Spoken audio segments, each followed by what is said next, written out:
Halo semuanya, jadi di video kali ini aku bakal cerita tentang kegiatan yang aku lakukan sepanjang hari ini. Kenapa aku bikin video ini? Karena ya, biar nggak lupa aja deh apa yang udah aku lakukan selama ini. Jadi ketika besok aku mau lihat, jadi aku tahu aku kemarin ngapain sih. Jadi targetnya adalah supaya tiap harinya harus lebih produktif daripada hari sebelumnya. Intinya gitu sih. Mungkin ini bisa juga jadi satu cara buat kalian semua yang juga nonton. Kira-kira kalian ngapain aja sih satu hari ini? Sekarang udah di jam 6.35 kalau jam di sini. Jadi mungkin aku share dulu.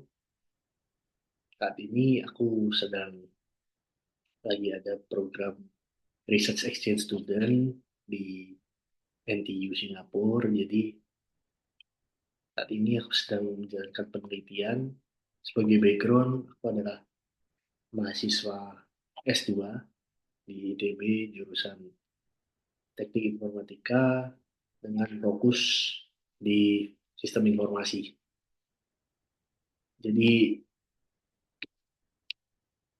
mungkin aku dapat kesempatan, puji Tuhan dapat kesempatan buat exchange di Singapura, buat tahu culture seperti apa yang ada di Singapura, seperti itu.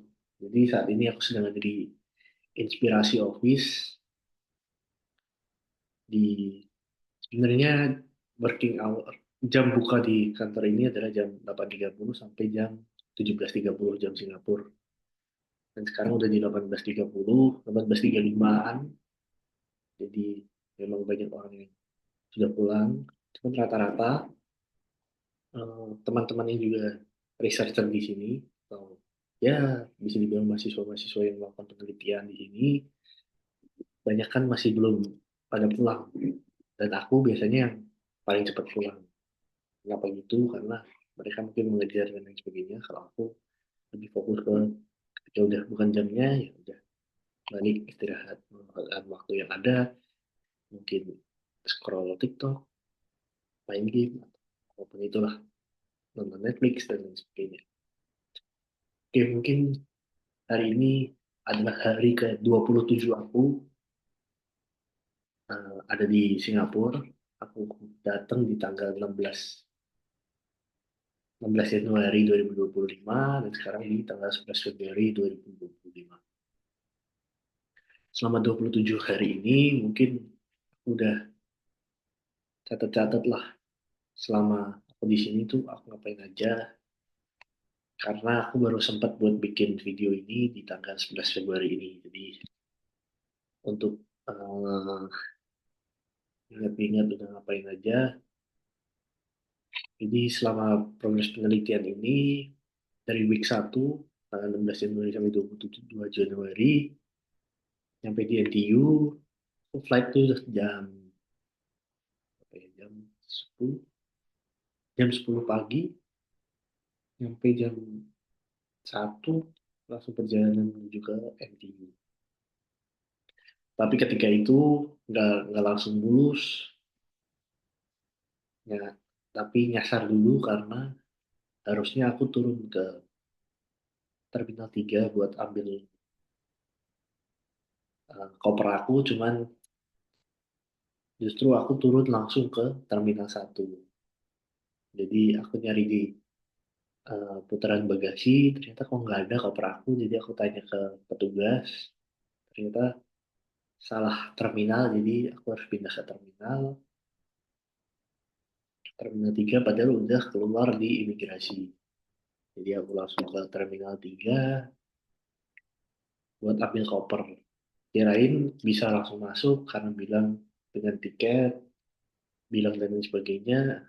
Kirain langsung bisa masuk ambil koper, ternyata banyak prosedur yang bisa dilakukan. Harus dicek dulu penerbangannya valid atau enggak, nunjukin paspor dan lain sebagainya. Setelah itu pun juga nggak bisa langsung masuk. Ditahan dulu oleh satpam, terus ditukar paspor sama buat masuk ke Gate terminal, ambil koper, balikin lagi, baru ambil paspor lagi. Nah, setelah itu baru aku lanjut ke perjalanan ke IDU. Aku nggak banyak tanya ke siapapun, aku cuman ngandelin Google Maps. Aku lihat opsinya adalah pakai MRT, jadi aku langsung pakai MRT. Rencana awal kalau aku lihat turun di Boonlay kalau dari Maps. Cuman karena aku lihat Boonlay setelahnya ada Pionir, kayaknya kalau misal nanti aku amit-amit nggak tahu naik bis apa, aku bisa jalan karena lebih dekat kalau dari Pionir mikirnya gitu. Karena jujur lah, aku ke Singapura udah pernah, cuman nggak pernah naik bis, cuman pernah naik MRT. Jadi aku cuman pede buat naik MRT. Setelah itu naik MRT sekitar 1,5 jam sambil ngantuk bawa koper dua, satu koper besar, satu koper cabin. Yang masih ada ransel, jalan menuju ke MDU, naik MRT ke Terminal Pionir. Nah, sampai di Pionir, aku tap kartu, nggak bisa di tap. Ternyata katanya ATM aku keblok.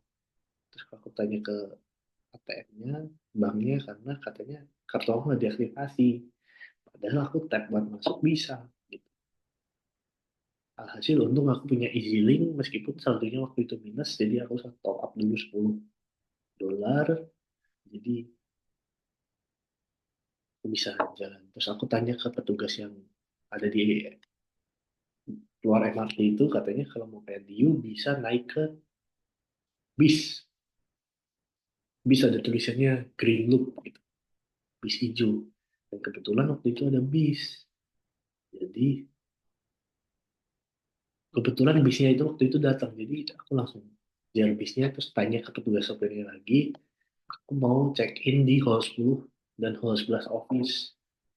Dari itu katanya aku suruh turun ke dua station. Jadi turunnya di hall 2, setelah itu aku lanjut ke bis merah yang ada di NTU. Aku lanjut turun dua, kata bis merah juga, turun dua stop lagi. Jadi aku turun, terus aku cari-cari di mana kantor buat check in itu. Aku tanya macam-macam, nyasar salah tempat, salah tempat, salah tempat, sambil aku tetap membawa dua koper dengan satu ransel. Ya gitulah, pada akhirnya aku tanya, dapat tuh ketemu office, aku bisa check in. Nah, setelah check-in, aku udah dikontak sama PMO di sini, Mr. Heri. Jadi, buat janjian ketemu. Langsung ke office ini. Nah, aku janjian buat ketemu di Liminam Library. Aku juga nggak tahu gimana. Terus akhirnya dikasih tahu, nanti kamu turun dari itu, ada bis station, kamu naik bis warna merah, turun turun di Liminam Library. Nah, itu aku dapat bisnya, aman lah, lancar. Jadi buat info aja di NTU itu ada bis gratis. Ada bis warna merah, bis warna biru, atau dan juga bis warna hijau atau coklat. Kalau merah dan biru itu buat memutar di sekitar NTU, lewat jalur belakang lah gitu intinya. Kalau bis merah itu pokoknya antara satunya searah jarum jam, yang satunya berlawanannya lah. Nah kalau bis hijau atau bis coklat itu buat yang weekend. Jadi kalau weekend, kok weekend salah, buat ke keluar NTU, buat ke stasiun Pionir itu. Nah, intinya aku dapat bis hijau yang aku naikin dari Pionir ke Hall 2 itu. Nah, hijau sama coklat tuh sama-sama keluar ke NTU, luar NTU.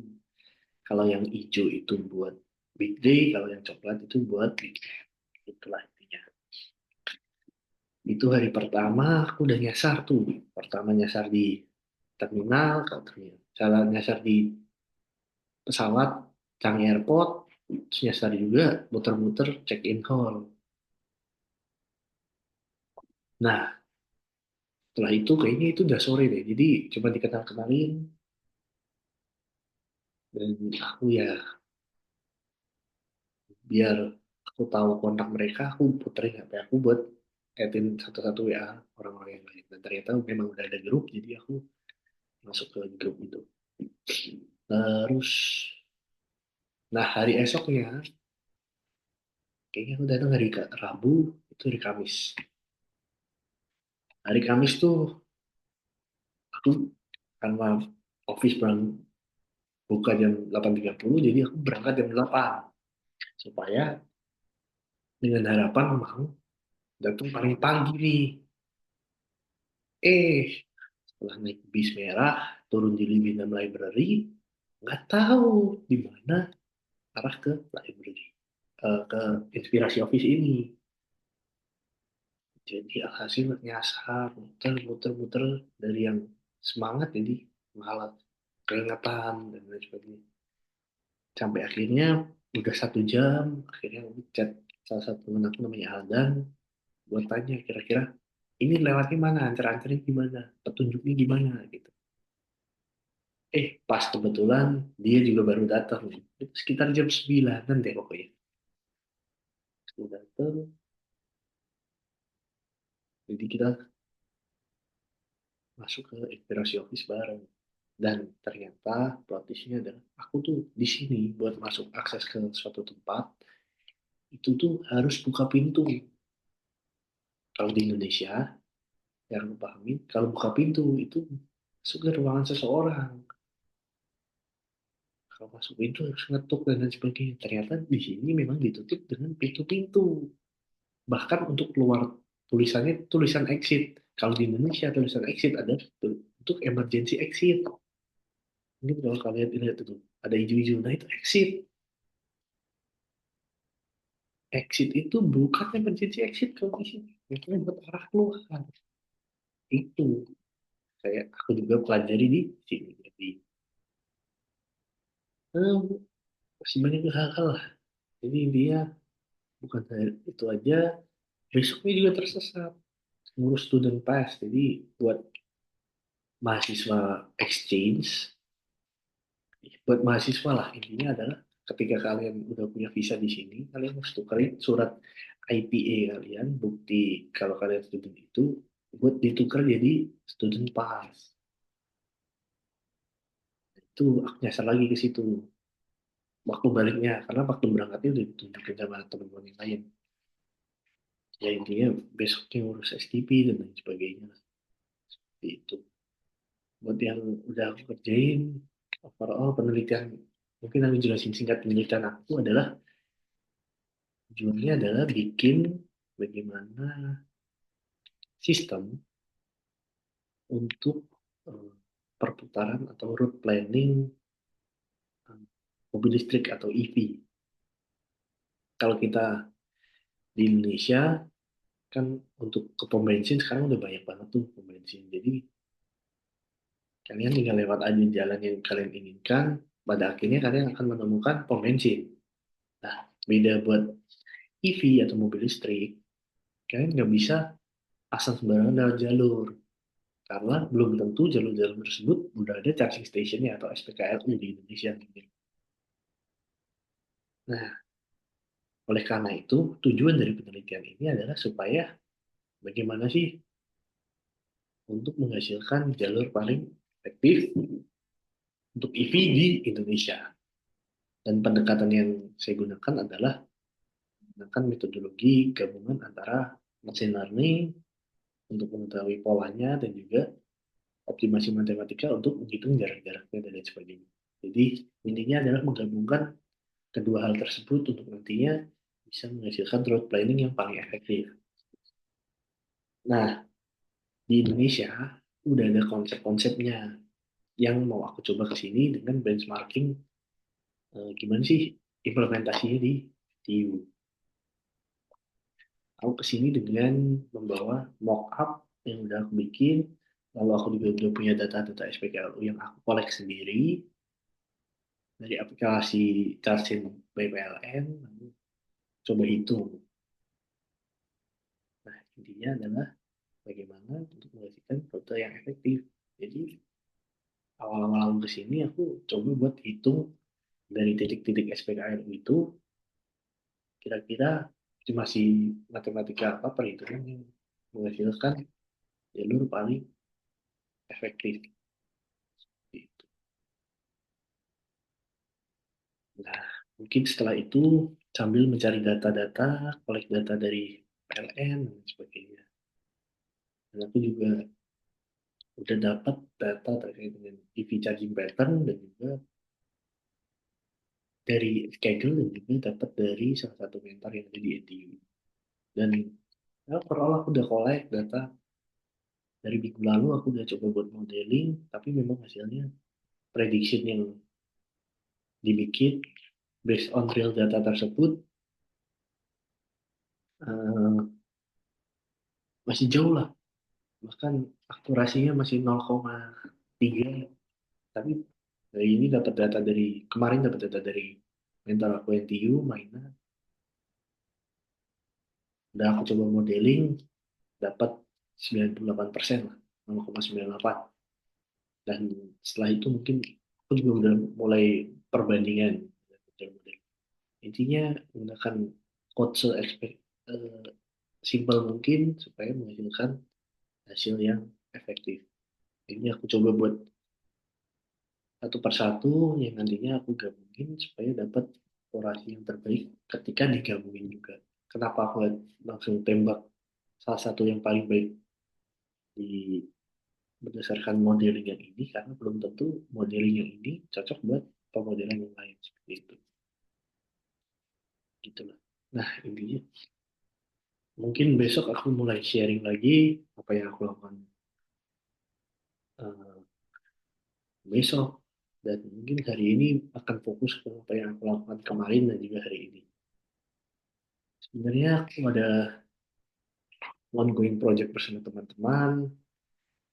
Eh, Pertama ada project cost di mana aku menghandle ada klien untuk dibikinkan sistem cost. Untuk ini aku fokusnya lebih ke administratif, mengurus keuangan, requirement catering, dan sekarang udah di fase implementasi. Jadi memang aku udah nggak banyak info buat di dalamnya karena aku juga bilang aku lagi di Singapura, jadi aku nggak banyak info.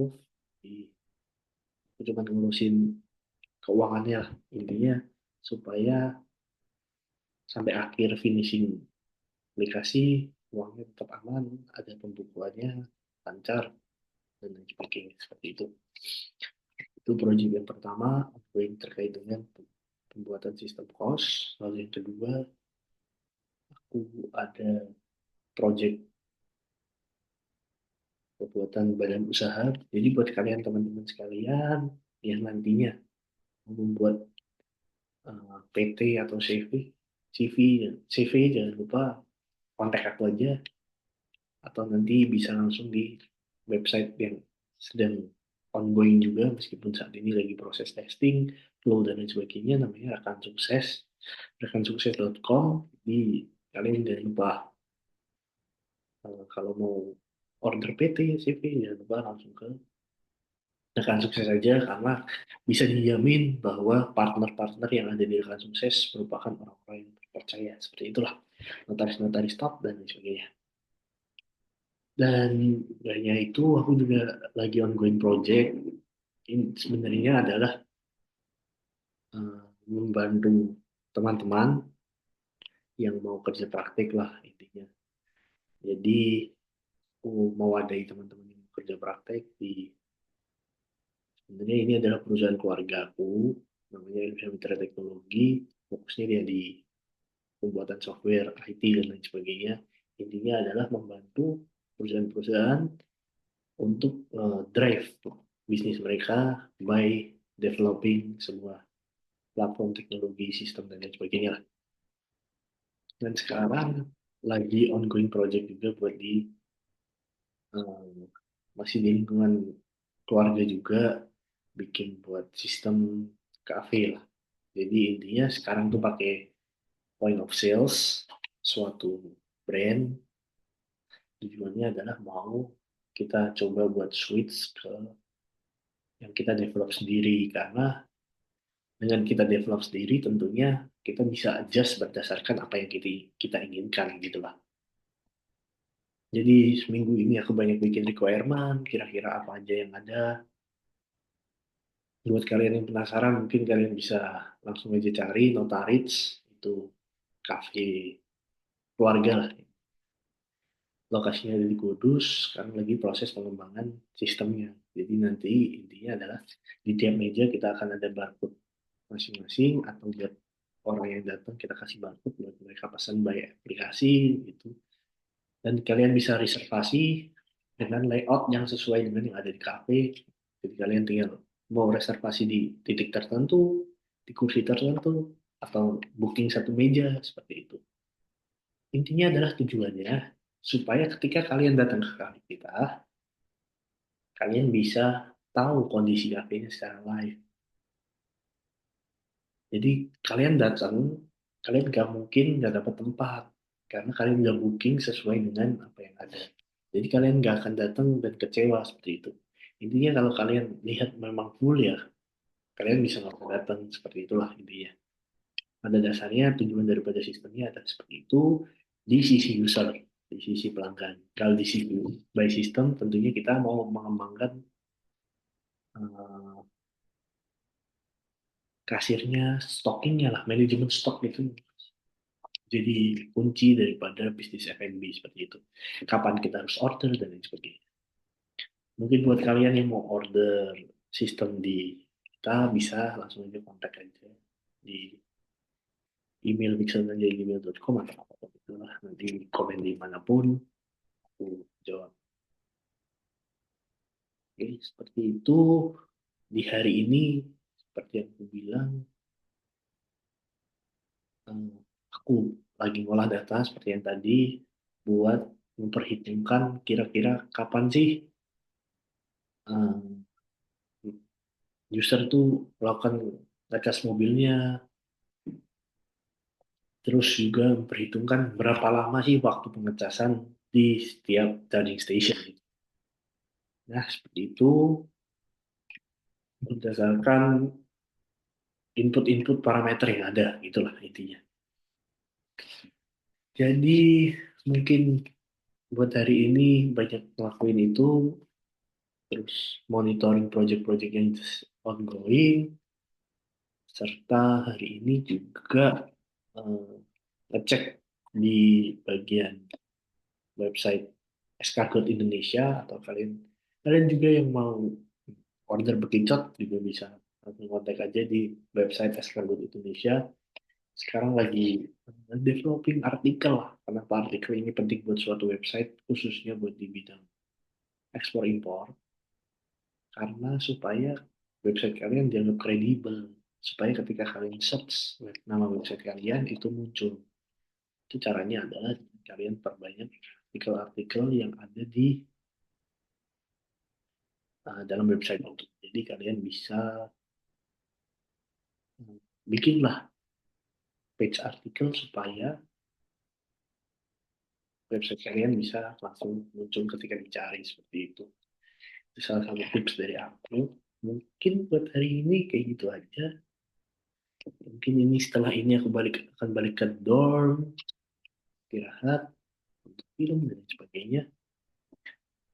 Ya, itu